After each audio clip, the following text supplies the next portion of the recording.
Hello नमस्कार दोस्तों, मैं पायल लेके आई हूँ आज 10 खबरें फटाफट। तो आइए देखते हैं सबसे पहले हमारी आज की हेडलाइंस। राहुल गांधी ने किया मोदी पर हमला, बोले मैं प्रधानमंत्री नरेंद्र मोदी की तरह नहीं जो 24 घंटे सातों दिन झूठ बोलते हैं। कोरोना संक्रमण से महाराष्ट्र समेत 8 राज्यों चिंताजनक हालत, लॉकडाउन और पाबंदियों का दायरा बढ़ा। 45 साल से ज्यादा उम्र के लोगों को आज से लगेगी कोरोना वैक्सीन, गुजरात में वैक्सीनेशन शुरू। बंगाल में वोटिंग के बीच नंदीग्राम में बीजेपी कार्यकर्ता ने की खुदकुशी, बीजेपी बोली धमका रही थी टीएमसी। राजस्थान में महिलाओं की बदलेगी किस्मत, गहलोत सरकार ने उठाया बड़ा कदम। यूपी में आज से महंगा हुआ जाम, लेकिन बियर के दाम में हुई कटौती। सैमसंग टीवी प्लस भारत में लॉन्च, बिना सेट टॉप बॉक्स के भी देख सकेंगे लाइव टीवी। बैंक 4 अप्रैल तक रहेंगे बंद, इस महीने 15 दिनों की रहेगी छुट्टी। दोस्तों, देश में कोरोना वायरस की दूसरी लहर फिर से आ चुकी है। 172 दिनों बाद पहली बार रिकॉर्ड 72,000 से ज्यादा नए कोरोना केस दर्ज किए गए हैं। लगातार 8वें दिन 50,000 से ज्यादा कोरोना केस आए हैं। यहीं स्वास्थ्य मंत्रालय की ताज़ा रिपोर्ट के अनुसार पिछले 24 घंटों में 72,330 नए कोरोना केस आए और 459 लोगों की जान चली गई है। हालांकि 40,382 लोग कोरोना से ठीक भी हुए हैं। इस साल 1 फरवरी को 8,635 नए कोरोना केस दर्ज किए गए थे। एक दिन में कोरोना मामलों की ये संख्या इस साल सबसे कम थी। देश में अब तक कोरोना वायरस के लिए कुल 24,47,98,621 सैंपल टेस्ट किए जा चुके हैं, जिनमें से 11,25,681 सैंपल कल टेस्ट किए गए। विधानसभा चुनाव को लेकर राजनीति दिन प्रतिदिन गर्माती दिख रही है। कांग्रेस नेता राहुल गांधी ने अब प्रधानमंत्री नरेंद्र मोदी पर सीधा हमला बोला है। उन्होंने कहा वो पीएम मोदी की तरह नहीं है जो हफ्तों में सातों दिन 24 घंटे झूठ बोलते हैं। दरअसल राहुल गांधी असम में कामस्वरूप जिले में चायगांव निर्वाचन क्षेत्र में एक चुनावी सभा को संबोधित कर रहे थे। उन्होंने लोगों को संबोधित करते हुए कहा कि मैं आप सभी से यहाँ किसी प्रकार का कोई झूठ बोलने नहीं आया हूँ। पीएम मोदी पर तंज कसते हुए कहा कि मेरा नाम पीएम मोदी नहीं है। अगर आप असम किसान या किसी मुद्दे पर झूठ सुनना चाहते हैं तो टीवी पर चालू करें। वो देश की जनता से हफ्ते में सातों दिन 24 घंटे झूठ बोलते हैं।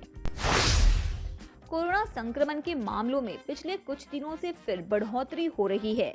संक्रमण के बढ़ते मामलों को देखते हुए उत्तर प्रदेश, मध्य प्रदेश, पंजाब, हिमाचल प्रदेश, गुजरात समेत कई राज्यों ने स्कूल कॉलेजों को फिर से बंद रखने का फैसला लिया है। हिमाचल प्रदेश में शिक्षण संस्थानों में 4 अप्रैल तक छुट्टी कर दी गई है। यही नहीं, राज्य सरकार ने डॉक्टरों के तबादलों पर भी रोक लगा दी है। महाराष्ट्र के नंदुरबार में 31 मार्च की आधी रात से लॉकडाउन की घोषणा की गई है। ये 15 अप्रैल तक चलेगा। पंजाब, छत्तीसगढ़ और मध्य प्रदेश समेत कई राज्यों ने संक्रमण की मार झेल रहे कई शहरों में नाइट कर्फ्यू लगाया है। राजस्थान में जयपुर, उदयपुर, कोटा, अजमेर, जोधपुर, भीलवाड़ा, सागवाड़ा, कुशलगढ़, चित्तौड़गढ़, आबू रोड में रात्रि कर्फ्यू लगाया गया है। दोस्तों, देश भर में आज से 45 वर्ष से अधिक उम्र के लोगों के लिए कोरोना की वैक्सीन लगना शुरू हो गया है। गुजरात की राजधानी गांधीनगर के शहरी स्वास्थ्य केंद्र पर 45 वर्ष से अधिक उम्र के लोग आज वैक्सीन लगवाने पहुंचे। वैक्सीनेशन वाली टीम उन्हें वैक्सीन लगा रही थी। टीम के एक मेंबर ने कहा कि राज्य भर में वैक्सीनेशन का अभियान अब बड़े पैमाने पर चल रहा है।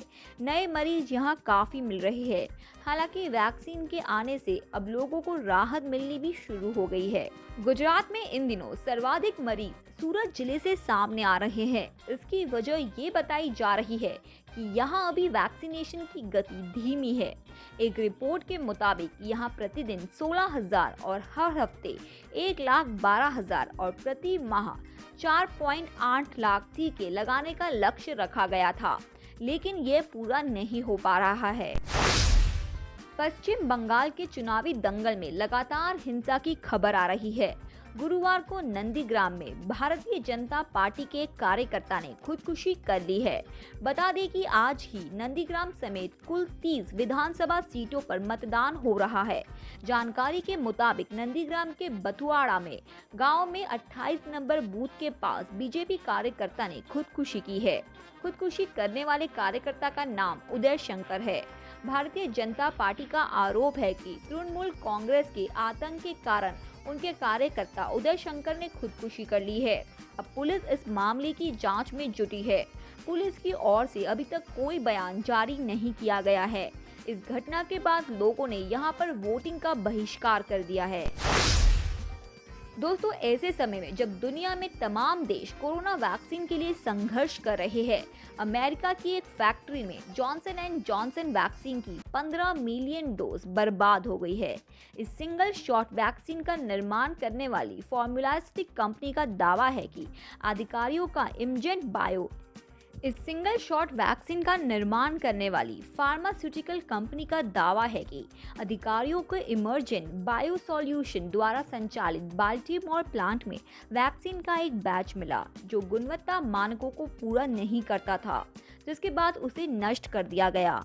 हमारी सहयोगी वेबसाइट WION में छपी खबर के अनुसार कंपनी का दावा है कि वैक्सीन का बैच उसकी विनिर्माण प्रक्रिया के अनुरूप नहीं था। फिर भी मोटे तौर पर माना जा रहा है कि वैक्सीन की करीब 15 मिलियन डोज बर्बाद हो गई है। दोस्तों, गहलोत सरकार ने महिला अशक्तिकरण की रुकावटें दूर करने के लिए अहम निर्णय लिया है। गहलोत कैबिनेट ने महिलाओं को सशक्त बनाने के लिए प्रदेश की नई महिला नीति के प्रारूप को मंजूरी दे दी है। नई महिला नीति सतत विकास लक्ष्य 2030 के अनुरूप बनाई गई है। महिलाओं और बालिकाओं के समग्र विकास के लिए शीघ्र तैयार होने वाली नई महिला नीति 2021 से महिला एवं बालिका कल्याण के लिए विभिन्न विभागों में बीच बेहतर समन्वय करने जा सकेगा। मुख्यमंत्री अशोक गहलोत की अध्यक्षता की कैबिनेट ने अन्य की गई महत्वपूर्ण निर्णय लिए हैं। इनमें महिलाओं के विभिन्न समूह के व्यापक वर्गीकरण पर विशेष फोकस किया गया है। नए वित्तीय वर्ष की शुरुआत के साथ ही महंगाई की मार कई क्षेत्रों में पड़ती हुई दिख रही है। उत्तर प्रदेश में आज से नया आबकारी सेशन भी शुरू हो गया है, जिसका असर शराब के दामों पर पड़ा है। देश के सबसे बड़े सूबे में आज से देसी और विदेशी शराब महंगे दाम पर बिकेगी। दरअसल प्रदेश सरकार ने दूसरे देशों से आने वाली स्कॉच वाइन, विस्की, वोडका समेत अन्य सभी शराबों पर परमिट फीस को बढ़ा दिया है। यानी अगर शराब का दाम बढ़ा है तो बियर के दाम में 1 अप्रैल से कटौती हुई है।